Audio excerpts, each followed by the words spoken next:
excitement as she finished packing her bags for the trip she was getting ready to take to Miami. She thinks to herself, "The time has finally come for me to get away from the family business and explore other desirable things that I've been wanting to do for a long time now."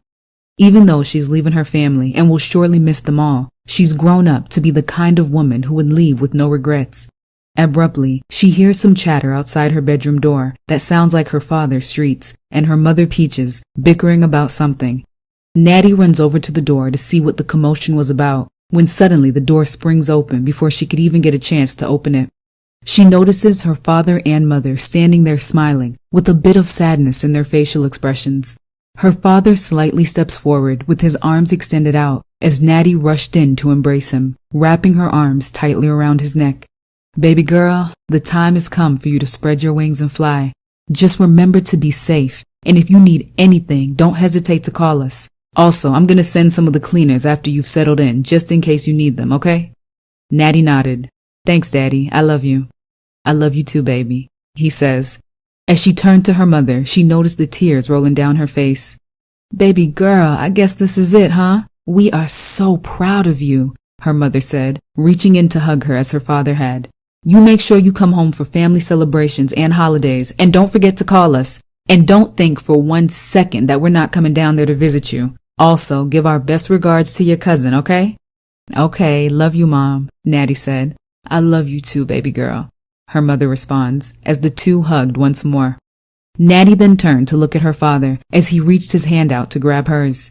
The three of them all walked over to the elevator moments later. The entire family, including the in-house employees, gathered together in one of their huge living room areas of the mansion. Nati took a moment to hug each and every one of them, saying a few words, then was escorted by her father and mother to the front entrance of the mansion.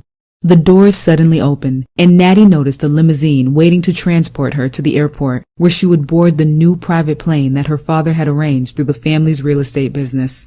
Nati then took a deep breath and exhaled. She turned to her mother and father and hugged them each once more before walking down the steps, jumping into the limousine and closing the door. The entire family waved her goodbye as the limo drove down the spiral driveway, approaching the big metal gates with a big letter Q on it. The gate slowly opened as the limo pulled off down the street. Nati leaned back in her seat as the tears began flowing down her cheeks. She stared out the window to watch the trees go by, as if it were her first and last time seeing it. Under her breath, she said to herself, "Well, Miami, here I come."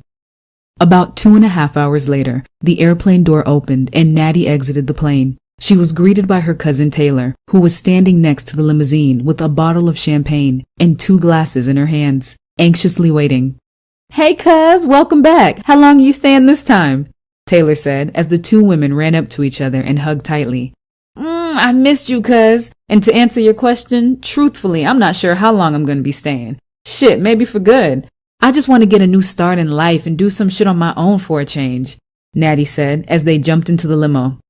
Taylor replied, "For real? It sure would be nice to have my favorite cousin here permanently. How's the family doing? I see Uncle Street's got the family a private plane. From the looks of things, y'all must be getting real money now, huh?"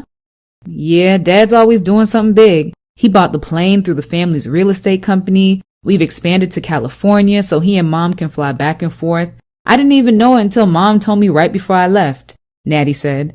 "Junior and his girlfriend have a baby. Khalil's running a 5-star elegant restaurant and getting ready to expand. Mom and Aunt Lori are opening up day spas, nail salons, and buying land for future development. Despite all of the crazy shit that's still going on, I'll fill you in on that later. They're fine." "That's good. You definitely got to fill me in later on all the crazy stuff that's going on," Taylor said. "So now that you're back, you know we get shit poppin' tonight, right?"